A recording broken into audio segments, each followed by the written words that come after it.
వీళ్ళంతా ఇజ్రాయేలు దేశంలో నుంచి ఆరాధనకు ఒక ప్రాంతానికి వెళ్ళేవారు. వాళ్ళు ఆ యెరూషలేం వెళ్ళాలంటే ఈ చివరి నుంచి ఆ చివరికి వెళ్ళాలంటే కష్టం అయిపోయింది.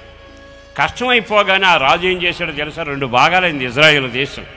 అప్పుడు ఈ రాజు అన్నాడు, అయ్యా మనకంతా దేవుడు యెహోవాయే కదా, ఆ యెరూషలేంకి వెళ్ళటం అంటే ఇక్కడి నుంచి వెళ్ళటం చాలా దూరంగా ఉందిగా, చాలా ఇబ్బందిగా ఉందిగా. నా మాట వినండి, మీరు మొక్కుకున్నారనుకో గొరిపోతే అక్కడ దాకా తీసుకెళ్ళలేరు, మీరు ధాన్యం ఇవ్వాలనుకున్నారనుకో ఇక్కడి నుంచి మోసుకెళ్ళలేరు. అందుకని మీరు ఒక పని చేయండి, మీకన్నీ అక్కడే ఏర్పాటు చేస్తాం అని ఏర్పాటు చేశారు. ఆ తర్వాత రాను రాను ఎంతవరకు వచ్చాడంటే ఈ రాజు, ఇదిగో అక్కడికి వెళ్ళి మీరు అంత ఆరాధనలు చేయలేరు కానీ ఆ దేవుణ్ణి ఇక్కడే పెడతానని చెప్పి ఎక్కడ తీసుకొచ్చి బంగారు దూడలు చేసి పెట్టి యెహోవా వీడే, నా మాట వినండి, ఆరాధన చేయమంటే పాపం అమాయక జనం. అరే జ్ఞానం ఉన్న వాళ్ళు అయితే మన్నా తిన్న వాళ్ళకి మనసు ఉంటుందిగా, దేవుని ధర్మశాస్త్రం జరిగిన వాళ్ళకి కళ్ళు ఉంటాయిగా. కానీ వీళ్ళు ఏం చేశారో తెలుసా, అవునా ఇదేనా అని అందరూ చేరి ఇక్కడే భజన చేయటం మొదలుపెట్టారు. ఆ రోజున బంగారు దూడలు చేశాడు అహరోన్. చేయగానే వీళ్ళంతా పండగ చేస్తున్నారు, యెహోవా నీవే అని. ఇప్పుడు మీరు చెప్పండి, వీడు మనుషులేనా? మిరియాం వెనక పాడిన పాటలేమయ్యాయి, అర్థంలో నడిచిన మాటలేమయ్యాయి, ఎరుకోరు దగ్గర కూర్చున్నప్పుడు పాటలేమయ్యాయి. ఇప్పుడు బంగారు దూడ ఆరాధన చేస్తే వీళ్ళంతా భజన చేస్తున్నారు. కళ్ళు ఉన్నట్టేనా? జ్ఞానం ఉన్నట్టేనా? తెలివి ఉన్నట్టేనా? అంటే మన ఆత్మీయ జీవితంలో మేత కలిగిన భూమి ఏదో, మేత లేని భూమి ఏదో అర్థం కాక పండగ ఉంది, ఇక్కడ కూడా భోజనాలు ఉన్నాయి, ఇక పద పోదాం.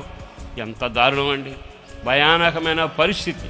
నేను మరలా చెప్పగలిగిన మాట, మన వ్యక్తిగత జీవితంలో దేవుడు సిద్ధపరిచిన స్థలం దేవుని మేత కలిగిన స్థలం. బంగారు దూడలు పెట్టి అహరోను బాగుపడ్డాడా? 2 దూడలు పెట్టి యెరోబాము ఏమైనా క్షేమంగా ఉన్నాడా? ప్రజలను దాడి మళ్లించి చేసిన వారికి కన్నులు ఇవ్వనుకో ఆ భయానకమైన పరిస్థితుల్లో వాడి జీవితం ఎంత దారుణమవుతుంది.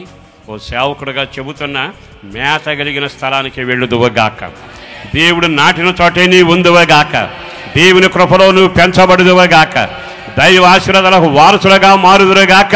ఇప్పుడు గిలాదులో మేత మేసిన వాడు ఏమంటాడు తెలుసా, రాజా నేను ఎవరి సన్నిధిలో ఉన్నాను, ఏ మేత మేశాను, ఏ దేవుని ద్వారా స్వస్థత పొందాను, నా గాయాలు ఎవరి వల్ల కట్టబడ్డాయో ఆ దేవుని సన్నిధిలోని చెబుతున్నాను, ఇక వర్షం పడదు, ఇక మంచు పడదు.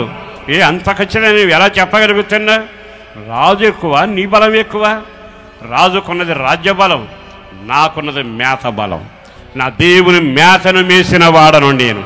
దండం పెడి చెబుతున్నా, వాక్యపు మేత చేత మీరు బలం పొందుదురుగాక, వాక్య బలము చేత బలపరచబడుదురుగాక, మీ జీవితం ఆశీర్వాదకరంగా మారునుగాక.